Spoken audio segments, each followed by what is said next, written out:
아침엔 사연. 안녕하세요. 사연이 섬뜩한 아침 사연입니다. 오늘 사연은 내 아이를 잘 몰랐던 엄마의 힘겨웠던 이야기입니다. 안녕하세요. 저는 이제 막 고등학교에 입학한 딸을 두고 있는 엄마입니다. 지극히 평범하게 살아왔고 무난하게 지금의 남편을 만나 예쁜 딸과 함께 하루하루를 행복하게 살아가고 있었죠. 딸아이와 우리 가족에게 지금도 트라우마처럼 남아있는 그때의 기억만 없었더라면 정말 좋았겠지만 말입니다. 사건은 딸아이가 5살이 되던 해였습니다. 애가 다니던 어린이집에서 체험학습으로 박물관을 갔었는데요. 거기서 큰 사고가 있었습니다.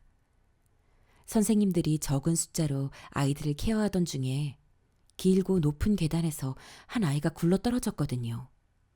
문제는 그 아이가 누군가에 의해 밀려서 굴러 떨어졌다는 것이고 돌계단에 머리를 심하게 다쳐 몇 주씩이나 의식이 없었다는 것이었습니다. 그리고 기가 막히게도 그 사고의 가해자로 지목된 아이는 우리 세영이었습니다. 임세영이 그랬어요. 임세영이 정지민을 이렇게 밀었어요. 그때 사건을 목격한 영희는 우리 세영이랑 사고를 당한 지민이랑 제일 친하게 지내던 아이였습니다.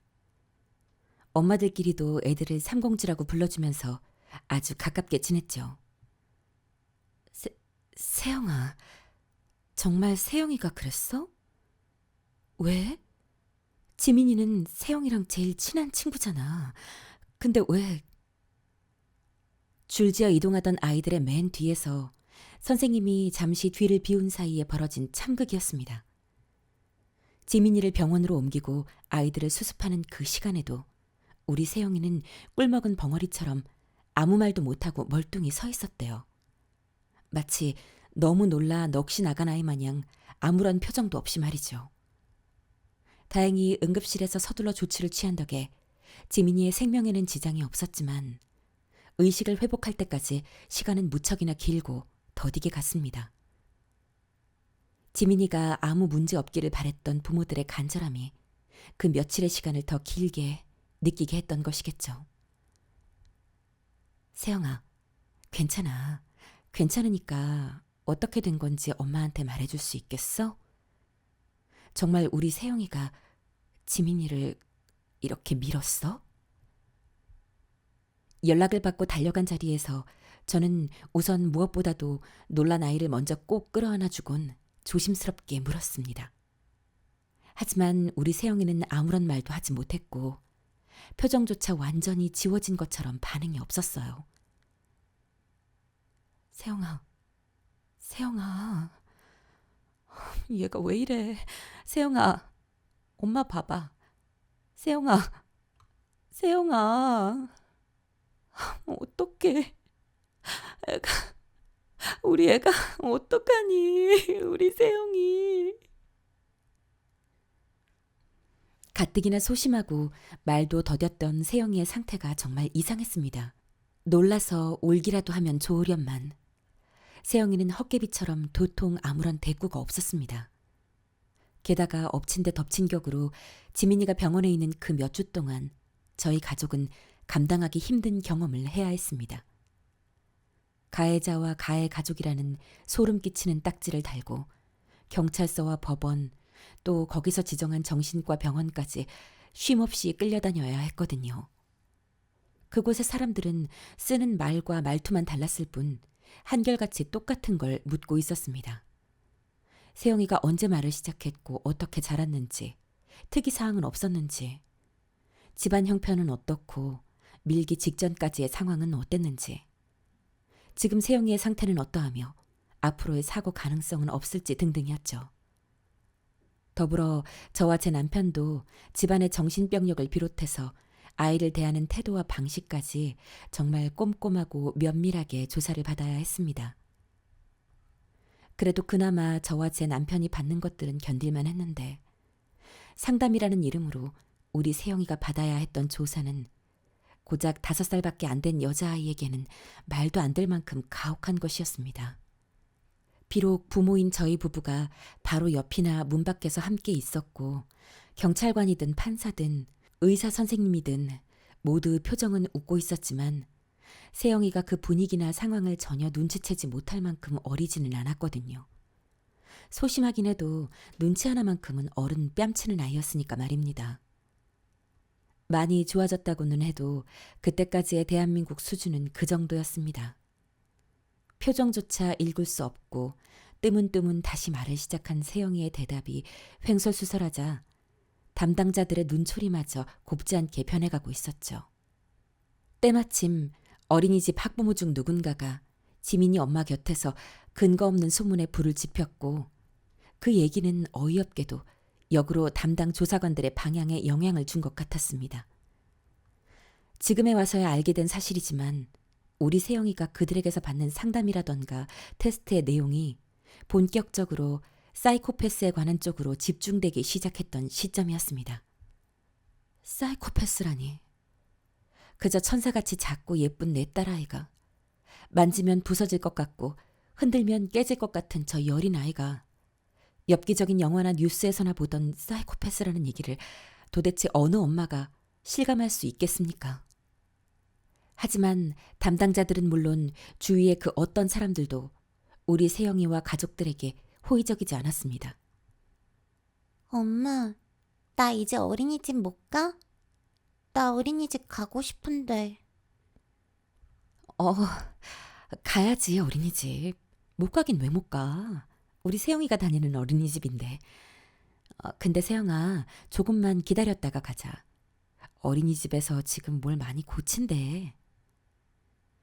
다시 말을 하기 시작해서 얼마 되지 않았을 때 우리 세영이가 제게 조심스럽게 한 그 말에도 저는 그저 애둘러 답을 하곤 뒤돌아 주저앉아 오열해야만 했습니다. 아니, 걔 사이코패스라면서요. 나중에 커서 연쇄살인마나 뭐 그딴 거 될지도 모르는 애를 어떻게 믿고 우리 애랑 같이 둬요. 지민이라는 애 일도 그렇고 정말 끔찍해라. 하여튼 선생이라는 것들이 지들이 걔가 언제 또 다시 누구를 밀지 어떻게 알아. 벌써 그땐 어린이집의 다른 학부모들이 아름아름 진단도 나오기 전에 일방적으로 우리 세영이를 낙인 찍어버렸고 당장이라도 어린이집을 끝장낼 것 같이 으름장을 놓고 있었습니다. 늘 소문은 부풀려지기 마련이고 저도 그렇지만 아이 가진 엄마들의 불안감이야 당연한 것이었으니까요. 어린이집 원장님부터 다른 선생님들까지 그저 조금 더 상황을 지켜보자며 저를 말리기에만 급급할 뿐이었습니다. 저희 부부는 그 사이 누구에게도 말하지 못할 서로의 속사정까지 조사관들에게 털어놓으며 속된 말로 요새 애들 표현처럼 정말 멘탈까지 탈탈 털렸습니다. 여전히 명쾌하지 않은 사이코패스의 진단과 처방이 12년 전이었던 그때엔 더했거든요.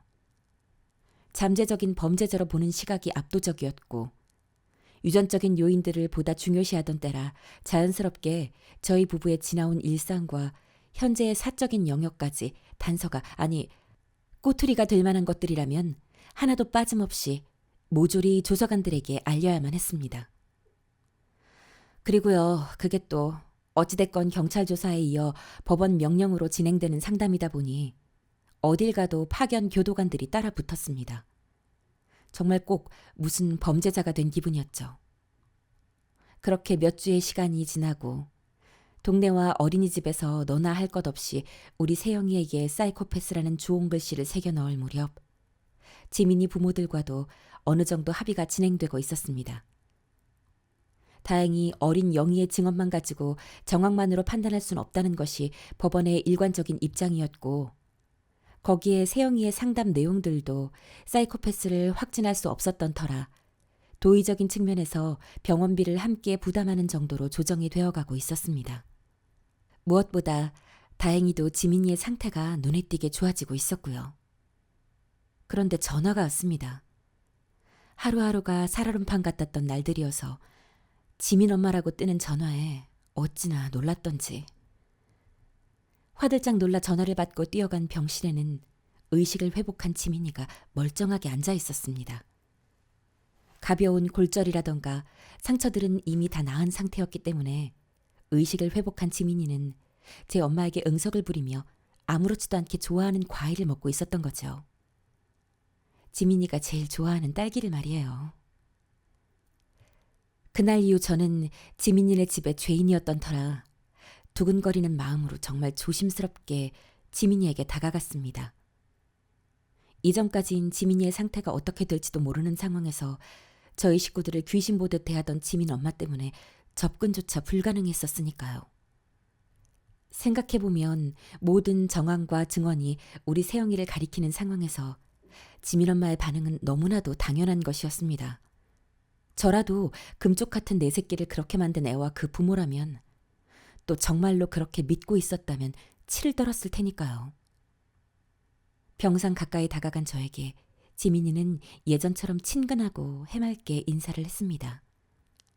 지민 엄마의 전화 목소리와 태도에서도 느꼈던 거지만 지민이는 마치 사고 이전에 가끔씩 엄마들이 서로 아이들을 돌봐주던 그때처럼 건강하고 맑았습니다. 지민 엄마는 이런저런 검사 결과부터 의사 소견도 그렇고 의식을 차린 지민이가 아주 건강하게 회복되었다며 눈물을 흘렸습니다.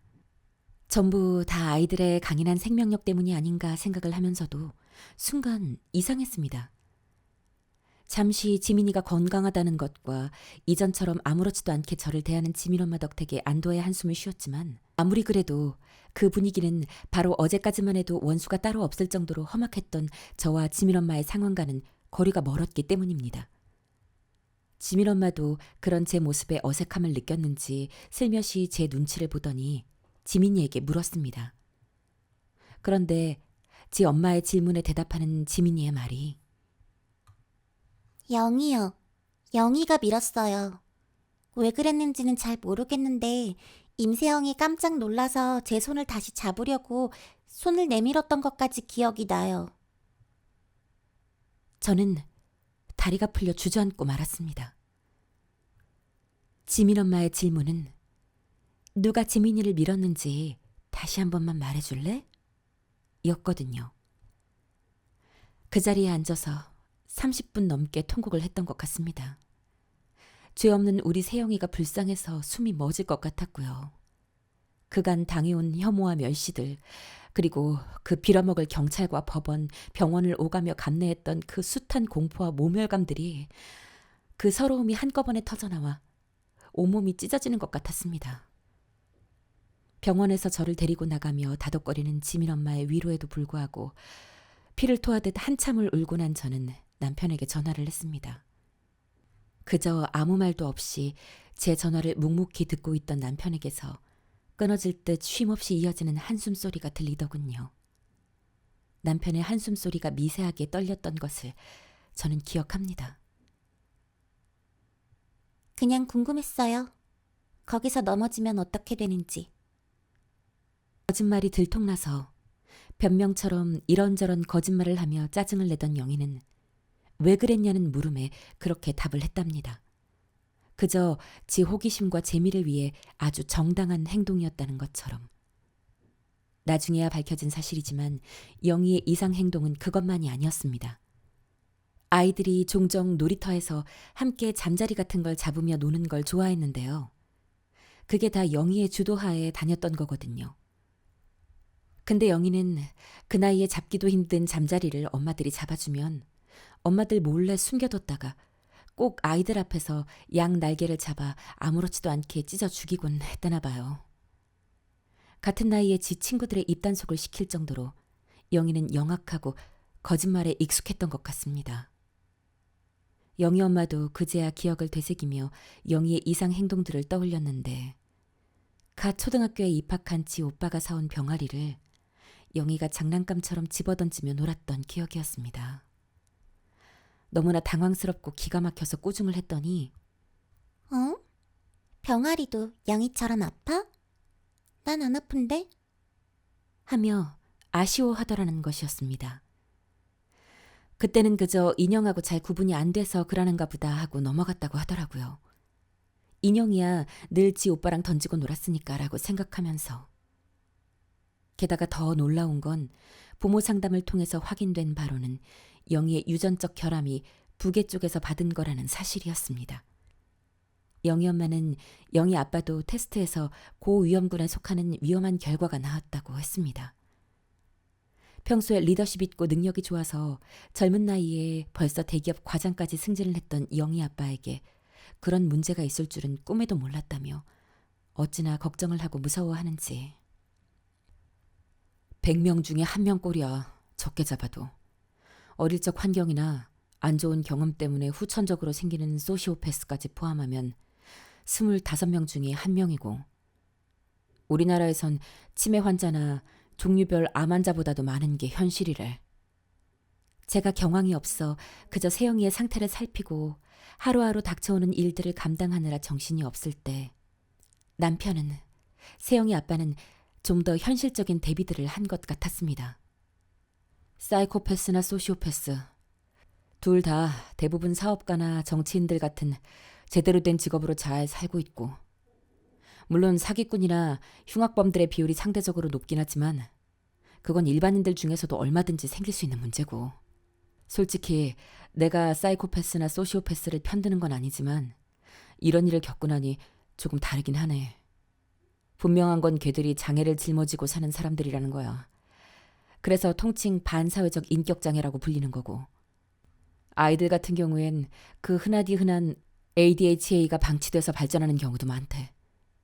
그러니까 당신, 우리가 겪었던 거 생각해서 영희 엄마한테 잘해. 얼마나 무섭고 힘들겠어. 영희도 그래봐야 고작 5살인데. 그리고 이거 영희 엄마 갖다 줘. 남편은 무겁지만 담담하게 말하면서 제게 무언가를 건넸습니다. 내가 세영이 데리고 가야 할 것 같아서 알아봤던 거야. 미국에서 이 분야를 연구하는 뇌신경학자고 본인 스스로가 사이코패스로 알려진 유명한 대학 교수야. 산하 연구소하고 상담센터들도 운영이 되고 있는 것 같으니까 참고하시라고 해. 그 교수 말대로면 그 교수처럼 사이코패스들도 얼마든지 친사회적으로 훌륭하게 자랄 수 있다니까 희망을 가지시라고 전해주고. 남편은 그새 세영이를 데리고 이민을 갈 생각까지 했었나 봅니다. 하긴 저도 진실이 밝혀지기 전까진 주위의 시선과 알 수 없는 아이의 미래 때문에 하루에도 몇 번씩 삶을 포기하고 싶었을 정도니까요. 그럴 바에야 나름의 공신력과 확신을 가지고 연구를 하는 분을 찾아가서 상담도 하고 아이를 기르는 것이 최선의 선택이었을 겁니다. 어차피 우리나라에선 어떤 식으로든 낙인이 찍힌 사람들은 살기 힘든 게 현실이기도 하고 말이죠. 영희는 그렇게 온갖 조사와 절차를 마치고는 어린이집을 그만두고 얼마 안 있어 부모님과 함께 제 남편의 권유대로 미국행 비행기를 탔습니다. 그게 벌써 12년 전이네요. 얼마 전에 영희한테서 세영이와 지민이에게 사과의 편지가 왔습니다. 아직은 감정을 느끼기보다는 배우고 있는 쪽이지만 최소한 거짓 없이 잘못했다는 내용이었고요. 언제든 자신이 괜찮다는 확신이 들면 보고 싶다는 내용이었답니다. 비록 지민이 엄마의 반대로 연락이 끊긴 지민이에겐 영영 그 사과를 전해주지 못할 수도 있고, 또 그들도 우리 사회가 책임지고 더불어 살아가야 하는 사람들이라며 겁도 없이 주소를 알려준 우리 가족의 선택이 틀릴 수도 있겠지만, 어쨌든 지금은 각자 이제 여고생이 되는 딸들을 기르며 잘 살고 있는 것 같습니다. 그리고 사실 뭐 요새 같은 세상에 누구든 찾으려고 마음만 먹으면 찾는 게 어렵겠어요. 다 하기 나름이죠. 저희 가족은 그저 조심스럽게 누구든 소외되지 않았으면 좋겠다는 소망을 가질 뿐입니다. 그게 어리고 아직 약한 아이들이라면 더더욱 말이죠. 이런 사연이었습니다. 오늘 이야기 어떠셨나요? 오늘 이야기가 재미있으셨다면 구독, 좋아요, 알람 신청, 댓글 부탁드려요. 이 사연은 실화를 바탕으로 재구성되었습니다. 이 사연에 등장한 인물의 이름과 지명 등은 변경되었습니다.